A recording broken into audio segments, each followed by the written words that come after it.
Last of Us, our recap and discussion episodes. I'm your host Expat, along with my co-host Burley. So Burley, how you doing, man? Yeah, I'm doing good. How are you, expat?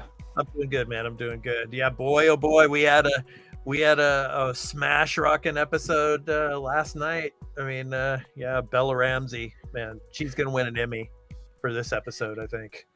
Yeah, it was amazing. I would not be surprised if she did. Yeah, amazing performance in this episode. So, yeah, we're going to be talking about that, of course, episode 8 of The Last of Us, HBO, titled "When We Are in Need." So we're going to be discussing it. But before we get into our recap and discussion, just want to let all of you video viewers know that this is going to be a spoiler-filled episode.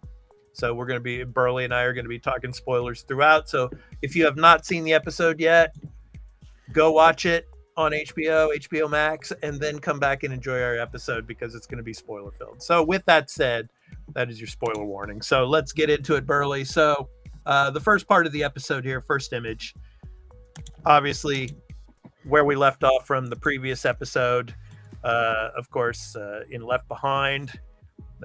Ellie is tending to Joel, and Joel's still in pretty bad shape. She's got him sutured up and all, but he's still basically comatose and out. And it's interesting how Ellie's just basically feeding herself off of beef jerky and all. So yeah, what did you think of this scene here as we started the episode? Yeah. I think it was a really good scene, and like you said, it continuing off of last episode, you seeing how Joel is pretty. It's safe to say, but he does not get any medicine soon. He's dead. Yeah. And just her, eating the beef jerky, just having little snacks just to keep herself fed and survive. Yeah. So let's go ahead and jump into, obviously, David. Of course, we get this scene here where he's talking to his group of people, and the contrast between this group and Jackson, Wyoming, and Tommy's, facility and Tommy's safety zone there, just like night and day.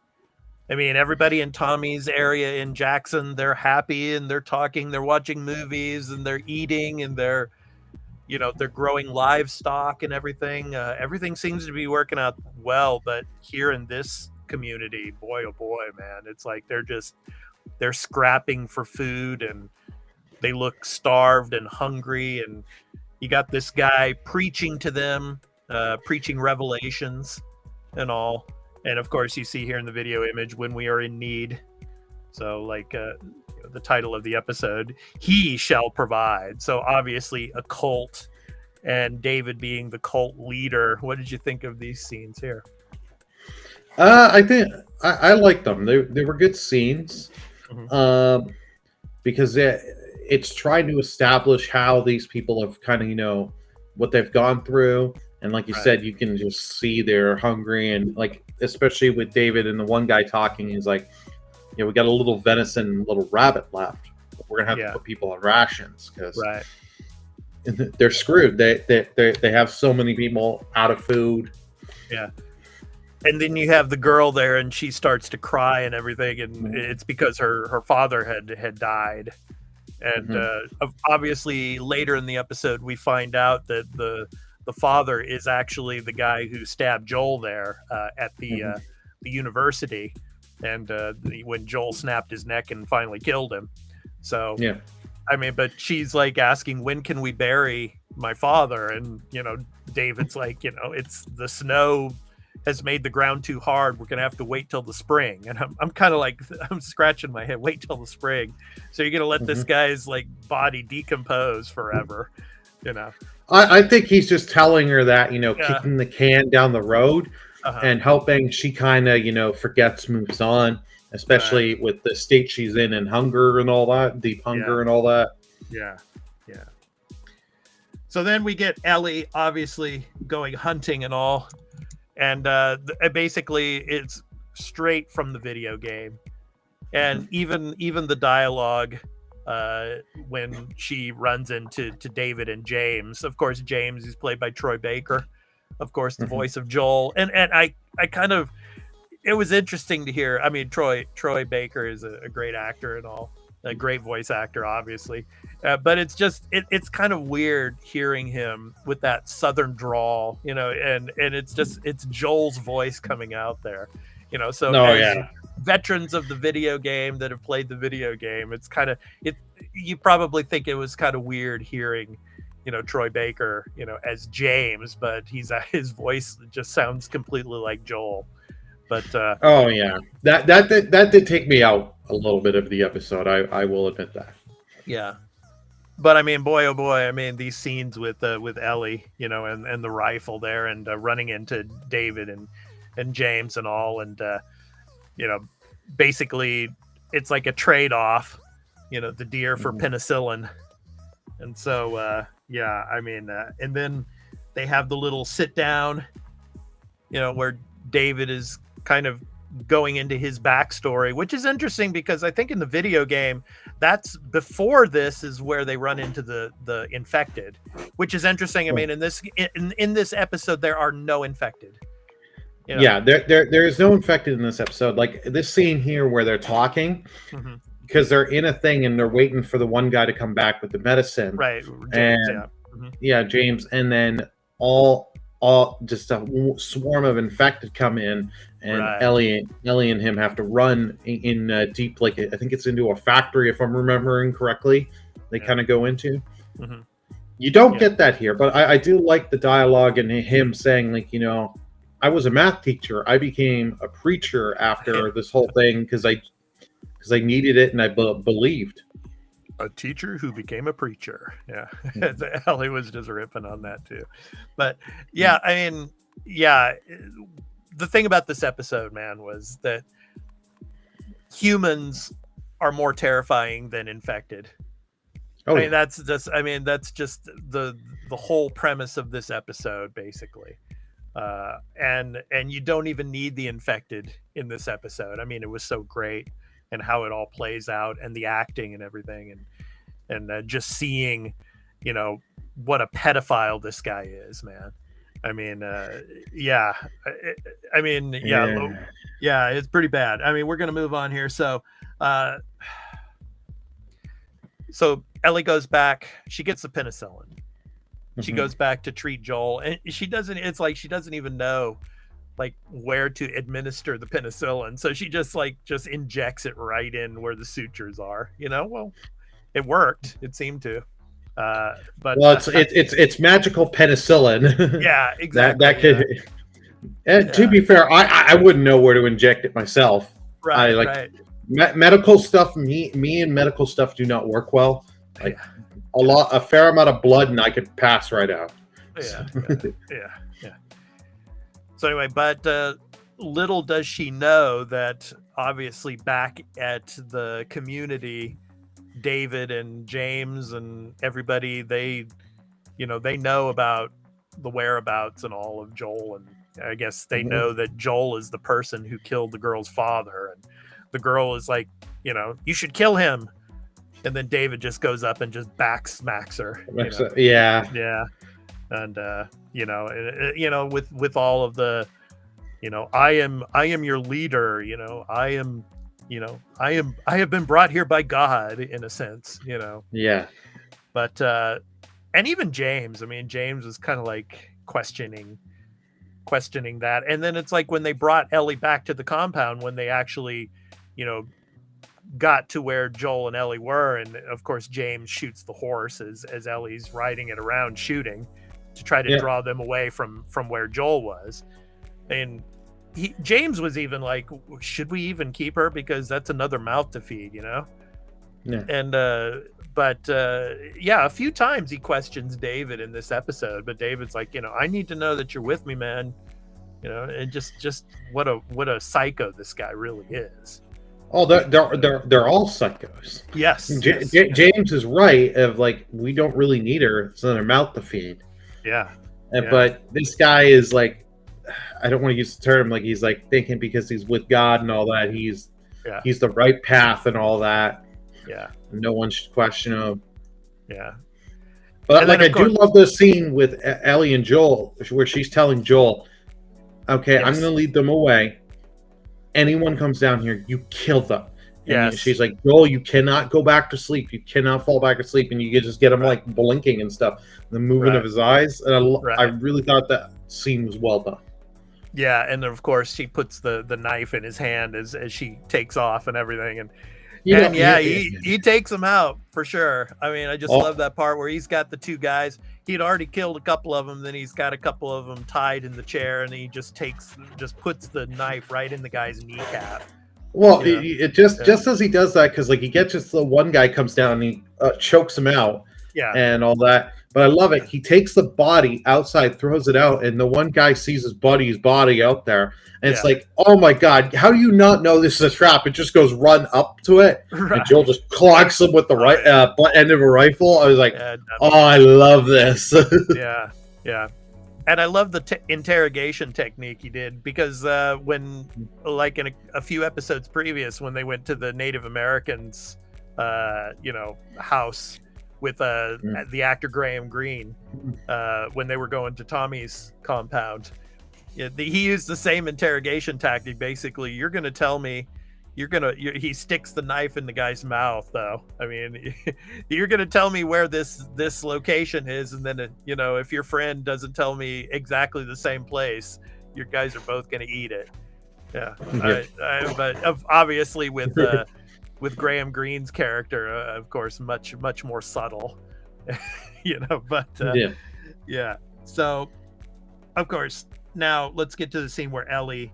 Of course, Ellie's in the cage and all, and you get the scene where he's trying to, talk her into joining and being the leader with him and all, and then he touches her hand, puts his hand on her hand, and then she's like trying to play. She plays along with him, and then just boom, just breaks his fingers, and all.